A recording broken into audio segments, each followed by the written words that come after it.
Hello friends, welcome to Innovative Classes. Friends, आज हम लोग झारखंड बोर्ड का जो टर्म 2 एग्ज़ाम है उसमें मैथ सब्जेक्ट का जो सेट 1 है, इसका जो सेक्शन ए है उसको हम लोग बनाने वाले हैं। ठीक है, तो चलिए स्टार्ट करते हैं। तो देखिए फ्रेंड्स, इसमें पहले हम लोग देख लेते हैं कि कितने क्वेश्चन आने वाले हैं, कितने मार्क्स के। ठीक है, तो देखिए जो फुल मार्क्स है वो 40 नंबर का है और जो टाइम दिया हुआ है 1.5 घंटे का टाइम मिलेगा। ठीक है, टर्म 1 और टर्म 2 दोनों के लिए 1.5 घंटे का, 1.5 घंटा यानी टोटल मिला के 3 घंटा का एग्ज़ाम होगा। ठीक है, एक ही दिन में दोनों एग्ज़ाम होगा। ठीक है, टर्म 1 और टर्म 2 का। तो अब देखिए यहाँ पे क्वेश्चन कैसे आने वाले हैं। तो देखिए यहाँ पे लिखा हुआ है कि टोटल यहाँ पे कुल प्रश्नों की संख्या 19 है और 1 से लेके 7 तक में जो है 2 अंक का है और उसमें से सिर्फ 5 प्रश्नों का उत्तर देना है। ठीक है, इस चीज़ को याद रखिएगा, सिर्फ 5 प्रश्न का उत्तर ही देना है। सेक्शन 1 में 7 क्वेश्चन है, उसमें से सिर्फ पाँच पाँच का ही आंसर देना है।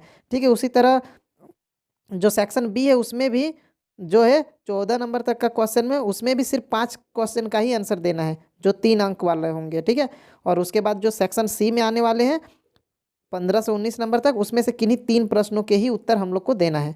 ठीक है, तो इधर हो गया सेक्शन ए में 10 नंबर, सेक्शन बी में 15 नंबर और सेक्शन सी में भी 15 नंबर। तो 15 15 30 और 10 40 नंबर के एग्जाम आने वाले हैं। ठीक है, तो अब चलिए हम लोग सेक्शन 1 का बनाते हैं।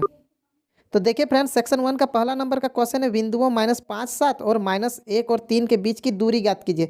ये जो एक्सरसाइज 7.1 है, दूरी सूत्र डिस्टेंस फॉर्मूला, उससे क्वेश्चन दिया गया है। ठीक है, -5 7 और -1 3 के बीच में डिफरेंस बताना है। ठीक है, तो इसको हम लोग अलग जगह बनाते हैं। ठीक है, देखिए बोल रहा है कि 2 पॉइंट है। ठीक है, मान लेते हैं एक पॉइंट यहाँ पे है, एक पॉइंट यहाँ पे है।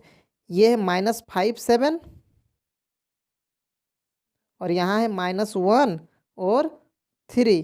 ठीक है, तो इन दोनों के बीच में कितना दूरी है, कितना डिस्टेंस है, ये हम लोग को निकालना है। ठीक है, मान लेते हैं कि ये ए पॉइंट है, ये और ये बी पॉइंट है। तो ए और बी के बीच का डिस्टेंस यानी दूरी निकालना है। तो ए बी इक्वल टू क्या होता है, फॉर्मूला आप लोग को पता होगा। ऐसे हम एक्सरसाइज 7.1 में बता चुके हैं, आप लोग प्लेलिस्ट में जाके सीख सकते हैं। ठीक है, जो डिस्टेंस फॉर्मूला है, सेक्शन फॉर्मूला है और जो त्रिभुज का क्षेत्रफल यानी एरिया ऑफ ट्राइंगल है। तो ये जो एक्सरसाइज 7 से ये क्वेश्चन है, तो आप लोग मेरा प्लेलिस्ट में, मैथ के प्लेलिस्ट में जाके आप लोग देख सकते हैं। ठीक है, तो देखिए फॉर्मूला क्या होता है डिस्टेंस फॉर्मूला के, x2 माइनस x1 का whole square plus y2 minus y1 का होल स्क्वायर, ये फॉर्मूला है। ठीक है, अब यहाँ पे देखिए रूट अंडर, अब ये x1 और y1 क्या है। तो देखिए यहाँ जो शुरू में लिए हैं, ठीक है, यहाँ देखिए ये वाला जो a है इसको हम लोग x1 और y1 लेंगे और यहाँ जो b का दिया हुआ है इसको हम लोग x2 और y2 बोलेंगे। ठीक है, तो देखिए यहाँ पे x2 कितना है -1, तो -1 लिखेंगे और यहाँ पे x2 माइनस x1 है, तो x1 की जगह हम देखिए x2 हो गया -1 और फिर है माइनस और फिर x1 लिखना है। तो x1 फिर -5 है, मतलब माइनस फिर से -5 यानी +5 हो जाएगा। ठीक है, और इसका हम लोग को स्क्वायर लिखना है, फिर प्लस y2 कितना है, y2 देखिए यहाँ पे 3 है, y2 3 है तो 3 माइनस y1 कितना है 7, तो 7 और इसका स्क्वायर। ठीक है, अब आगे क्या होगा, रूट अंडर 5 में 1 घटेगा तो 4 होगा, 4 का स्क्वायर प्लस यहाँ हो जाएगा -4, तो -4 का स्क्वायर, तो कितना हो जाएगा रूट अंडर 16 और प्लस यहाँ भी हो जाएगा 16, तो यहाँ पे कितना हो जाएगा रूट अंडर 32 और 32 को जब हम लोग इसका फैक्टराइज करेंगे तो कितना हो जाएगा इसका स्क्वायर रूट 4√2 हो जाएगा। ठीक है, देखिए जब 32 को इस तरह से हम लोग ब्रेक करेंगे तो 5 बार 2 आएगा, तो क्या आएगा 2 गुना 2 गुना 2 गुना 2 गुना 2, तो ये 2 को 2 से 1 2 बाहर, फिर ये 2 से 1 निकला और ये जो लास्ट का 2 है ये अकेले बच गया, इसलिए ये रूट में रह जाएगा। तो यहाँ रूट में 2 रह जाएगा, तो यहाँ 2 2 जा 4 और √2, इसीलिए यहाँ पे 4√2। यहाँ पे हम लोग मात्रक या यूनिट लिख देंगे, यहाँ मात्रक या यूनिट लिख देना है, यही हो गया आंसर। ठीक है, अब देखिए फ्रेंड्स क्वेश्चन नंबर 2 में क्या है, यदि साइन ए बराबर 3/4 है तो कॉस ए और tan ए निकालना है। ठीक है, साइन ए इक्वल टू अगर 3/4 है तो हम लोग को कॉस ए और tan ए को फाइंड करना है। ठीक है, तो इसको हम लोग सॉल्व करते हैं। देखिए 2 नंबर का क्वेश्चन में क्या है फ्रेंड, बोल रहा है कि साइन ए इक्वल टू दिया हुआ है 3/4, ठीक है। और हम लोग साइन ए इक्वल टू क्या जानते हैं, P/H होता है।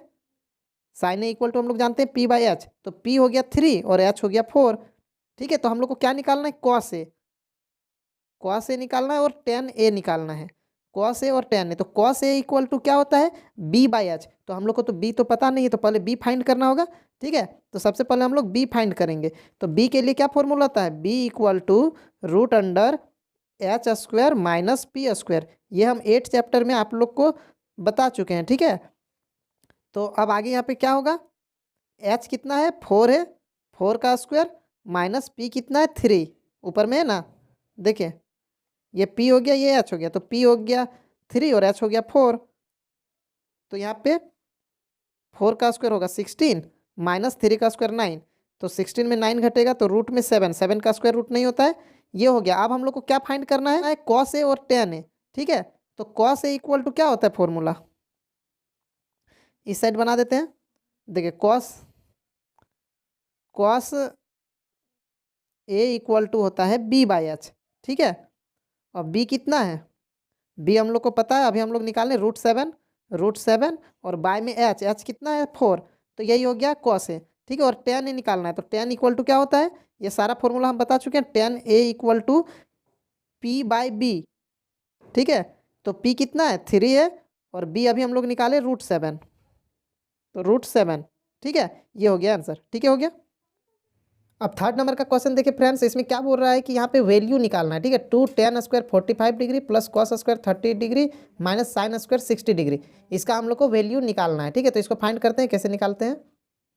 तो देखिए फ्रेंड्स क्या बोल रहा है क्वेश्चन में, 2tan² 45 डिग्री और फिर प्लस में है cos² 30 डिग्री और माइनस sin² 60 डिग्री, ठीक है। इसका हम लोग को वैल्यू निकालना है, तो कैसे निकालेंगे। तो देखिए 2 गुना tan 45 डिग्री, tan 45 डिग्री 1 होता है और इसका स्क्वायर करना है, तो 1 का square plus cos 30 degree, cos 30 degree कितना होता है, √3/2 होता है, तो √3/2 और इसका हम लोग को स्क्वायर करना है, ठीक है। और फिर minus sin² 60 degree, sin 60 degree का भी √3/2 ही होता है, तो √3/2 और इसका हम लोग को स्क्वायर करना है, ठीक है।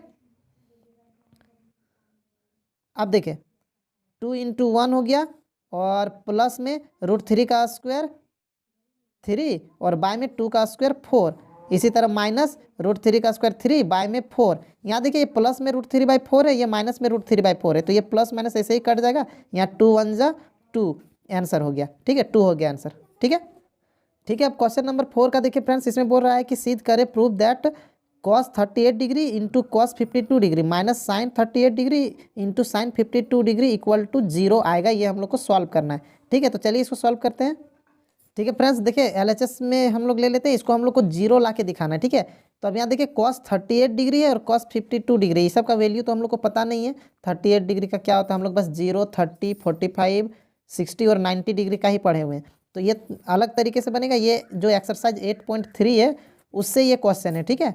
तो देखिए यहाँ पे हम लोग क्या करेंगे, इन दोनों को शुरू में जो दोनों दिए हुए हैं इन दोनों को चेंज कर देंगे, ठीक है। शुरू के दोनों को या यहाँ पे बाद में जो ये दोनों दिए हैं इन दोनों को, मतलब इन दोनों कॉस को साइन में चेंज करेंगे या इन दोनों साइन को कॉस में चेंज करेंगे, ठीक है। तो चेंज कैसे करते हैं, 90 - थीटा वाला जो फॉर्मूला होता है हम बताएं 8.3 में, वही फॉर्मूला हम लोग यूज करेंगे।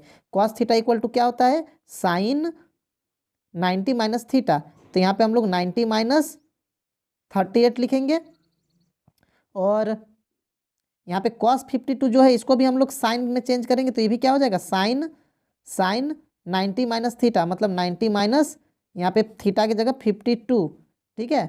और माइनस लिख के इधर जो लिखा हुआ है, ठीक है, इधर जो लिखा हुआ है साइन 38 इंटू साइन 52 वही लिखेंगे, साइन 38 और साइन 52 जो लिखा हुआ है वही लिखेंगे, ठीक है। अब देखिए यहाँ पे जब यहाँ पे माइनस करेंगे साइन 38 90 में 38 को, तो साइन कितना बचेगा, 90 में 38 घटेगा तो 52 बचेगा, ठीक है। और यहाँ पे जब साइन यहाँ 90 - 52 करेंगे तो साइन 38 बचेगा और माइनस यहाँ पे साइन 38, देखिए यहाँ पे साइन 52 साइन 38, यहाँ भी साइन 52 और साइन 38 है, साइन 52 पहले लिख देते हैं, साइन 52 और साइन 38। अब देखिए साइन 52 साइन 38 साइन 52 साइन 38, इसमें माइनस करना है तो सेम चीज़ से सेम चीज़ को माइनस किया जाता है तो जीरो हो जाता है। यही हम लोग को लाना था, ये प्रूव्ड हो गया। ठीक है, ये प्रूव्ड हो गया।